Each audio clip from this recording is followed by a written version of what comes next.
It felt like lightning splitting a quiet sky.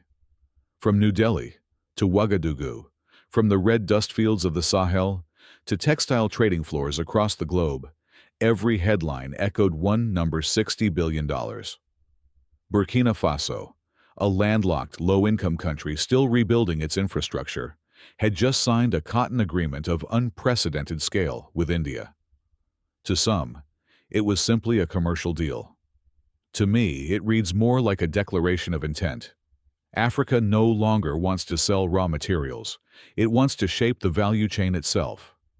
The astonishment is understandable. $60 billion equals several years of Burkina Faso's GDP. Yet the true story isn't the money, it's the model behind it. If this partnership truly emphasizes value, added development factories, logistics, training, and technology, it could shift the entire region's economic trajectory. But if it's just another raw export scheme dressed as progress, history will repeat itself. So the essential question isn't, is it real, but can it endure? Can this deal survive fragile infrastructure, volatile politics, and a changing climate? Or will it become another bright but short-lived headline? Stay with me until the end. Because in this story, a single strand of cotton might just unravel the old order, or weave the beginning of Africa's next industrial revolution. To understand the magnitude of this $60 billion deal, you first need to understand the man behind it, Captain Ibrahim Traoré. At just 36, he stands at the crossroads of history, a soldier turned reformer, a pragmatist with the idealism of a builder. He grew up in a modest Burkinabe household, surrounded by the realities of rural poverty and the struggles of small cotton farmers, men and women who worked from sunrise to dusk, only to sell their harvests for pennies to foreign buyers. Before Traoré took power, Burkina Faso's cotton sector was trapped in old systems, outdated infrastructure, opaque pricing, and dependency on foreign intermediaries. Farmers were the backbone of the nation, but rarely saw the fruits of their labor. Traoré saw in cotton not just a crop but a strategic weapon, a chance to rebalance the economy and reclaim sovereignty over the country's natural wealth. He once said in a speech that resonated across Africa, "If Africa keeps exporting raw materials, it will always be poor. We must spin our own thread of independence." This conviction drives his policy. Traoré is not seeking donors, he's seeking partners. That's why he turned to India, a nation with both the industrial capacity and the geopolitical interest to collaborate without domination. In this unlikely alliance between a young African leader and an Asian powerhouse lies the seed of a bold experiment, one that could redefine what fair trade really means. Behind every striking headline lies a complex web of numbers, strategy, and ambition. This isn't just a $60 billion export agreement. It's a full-scale economic partnership. The figure represents more than money. It encapsulates a vision transforming Burkina Faso from a raw cotton supplier into a value-added textile hub. Let's unpack what's really inside that $60 billion. First, the export component. Over the next decade, Burkina Faso will supply millions of tons of high-quality cotton to India's ever-hungry garment industry. Second, the investment component. India's textile conglomerates have committed to building processing centers, industrial parks, and training institutes on Burkinabe soil. These are not donations, they're joint ventures designed to create self-sustaining value chains.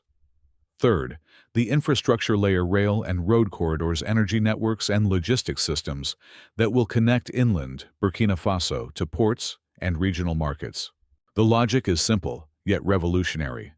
A kilo of raw cotton may sell for $1, but as spun yarn, it's worth $3, as fabric $5, and as finished apparel $10 or more. That's the value-added leap. Traoré envisions a leap from dependency to production, from survival to self-reliance. Of course, grand numbers can disguise fragile foundations. Deals of this scale often crumble when bureaucracy, corruption, or global instability intervene. But if even half of this plan materializes, if factories rise and jobs multiply, Burkina Faso could rewrite the story of African trade itself. Because $60 billion isn't just a price tag. It's a statement of intent that Africa can negotiate, build, and prosper on its own terms. Behind the grand speeches and shining numbers, reality remains stubborn. Burkina Faso faces the same obstacles that have haunted much of Africa's economic dreams: fragile infrastructure, volatile politics, and an unforgiving climate. In vast regions of the country, roads are not paved highways but dirt tracks that dissolve into mud each rainy season. Power outages are routine. Storage silos leak. Transport trucks often take days to cover distances that should take only hours. In an economy where time is money, these logistical wounds bleed profits before they even reach the border. Then there's the political dimension. Burkina Faso has endured years of instability, leadership changes, and bureaucratic red tape. Any major shift in power could delay or derail implementation. And for a deal of this magnitude, consistency is everything. Factories cannot run on promises alone. Nature, too, plays its part. Cotton is a thirsty crop. A season of drought or rains that come too late could devastate entire harvests.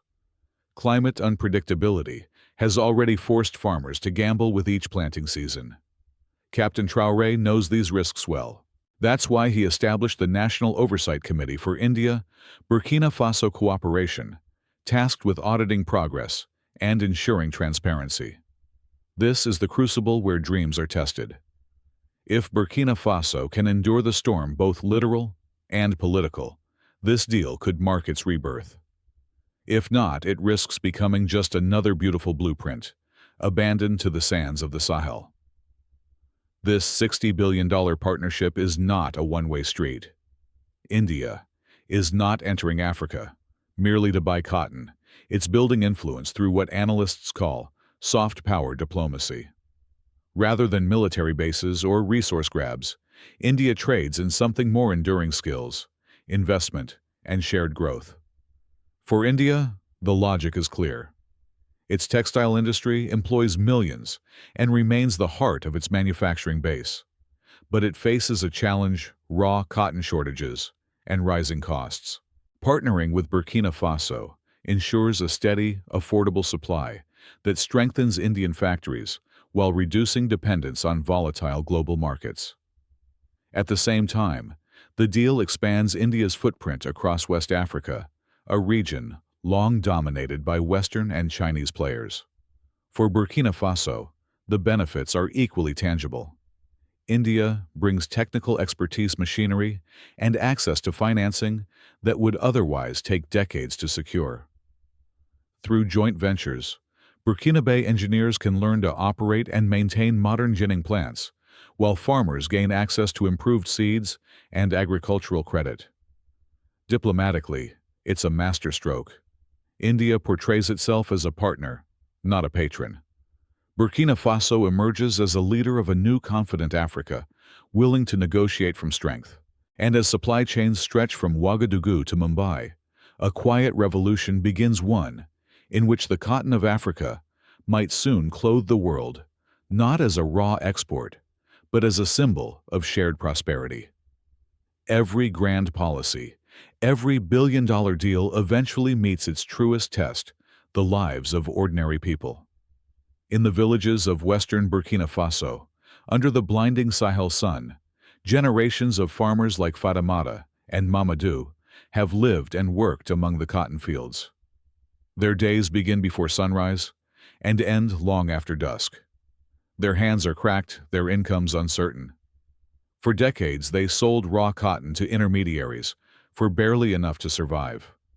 Schools were scarce, healthcare unreliable, and young people fled to cities or abroad. But now, this $60 billion agreement whispers a different promise: factories near the villages, steady jobs, fairer prices, and training opportunities. Fatimata says, "If they build the textile plant, they promised, maybe my daughter won't have to leave home to find work." Her voice carries both hope and hesitation because Africa has heard such promises before. Projects announced with fireworks, then forgotten with time. This time, though, something feels different. The partnership is tied to measurable investments, roads, warehouses, and cooperatives designed to ensure farmers aren't just laborers, but shareholders in progress. If that vision holds, the deal could transform more than an economy. It could redefine dignity in rural life. But if it falters, the disappointment will be devastating not to politicians, but to the hands that have already planted the seeds of hope. From a single contract, a movement may be born.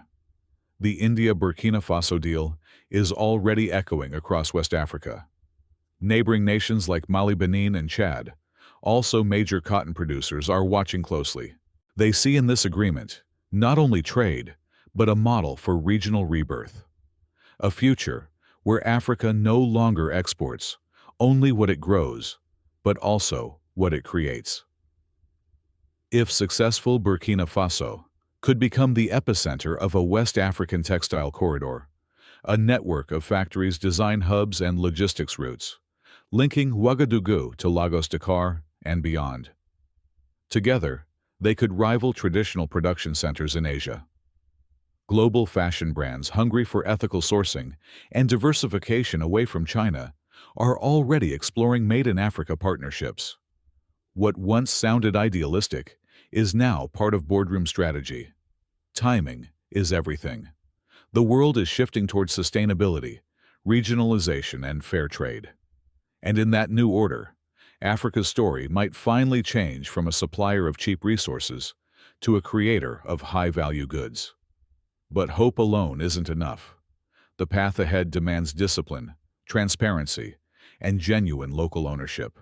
Without these, even the most visionary plan can collapse under its own weight. Yet, if this bold experiment succeeds, its ripple effects will stretch far beyond cotton or commerce. It will signal that Africa's industrial dawn is not a dream, it's already beginning. As Captain Ibrahim Traoré once said, "The world may doubt us, but we no longer doubt ourselves." And perhaps that confidence, more than any deal, is what will weave the true fabric of Africa's future.